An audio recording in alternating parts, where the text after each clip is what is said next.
What do we got going on here? What's happening behind you? Yeah, so today we're watching Dean and Kaz Adams of Adams Heating and Cooling here in Crookston. They're installing a cold climate heat pump. It's a new technology. Ottertail offers several rebates and incentives, as well as there's federal tax credits for these heat pumps. What makes this different from a traditional cooling or heating system? It'll function in a lot of the same ways. It'll utilize existing ductwork. If there is ductwork, there's a ductless option. They operate at the higher efficiencies than any other, except for geo, any other kind of electric heating technology. They compete very well with natural gas and propane. And then a lot of times you're going to pair this heat pump with that existing or new furnace system as well. But essentially what the air conditioning cycle is taking heat out of your home and pushing it outside. So what the heat pump does, it does that in the summertime, but then in the wintertime, it has a reversing valve, so it runs that cycle backwards. So instead of pulling heat out of your home and putting it outside, we're pulling heat out of the outdoor air, even though it's cold, which seems backwards, but we're gonna pull heat out of the air outside and we're gonna move it into the house. So it offers that capability to do both heating and cooling in one system. When should people look into these? Anytime is a great time, especially if your central air unit is getting towards end of life, or you've got an existing heat pump that's towards end of life. New construction obviously is a great time, but a heat pump essentially will provide the cooling like your central air conditioner does, but it also provides heating, especially in those shoulder months in the fall and spring.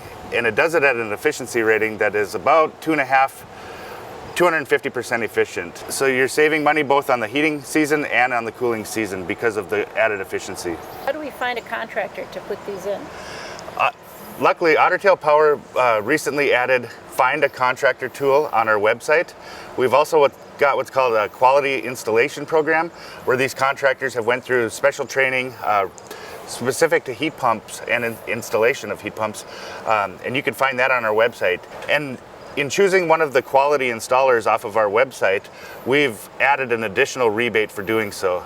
In Minnesota, that additional rebate is $200 per ton.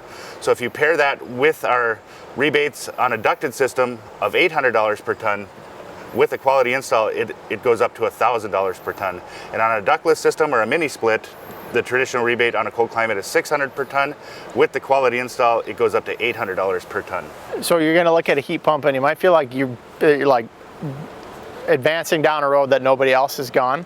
Talking to Dean and Kaz here, they did 50 to 70 heat pumps last year alone. So, and that's one contractor. Ottertail, I think we rebated over 300 heat pumps last year, and that's just in our territory. So you're not going down this road by yourself. This is something other people have done, other people have had success with. So keep that in mind if there's a lack of comfort.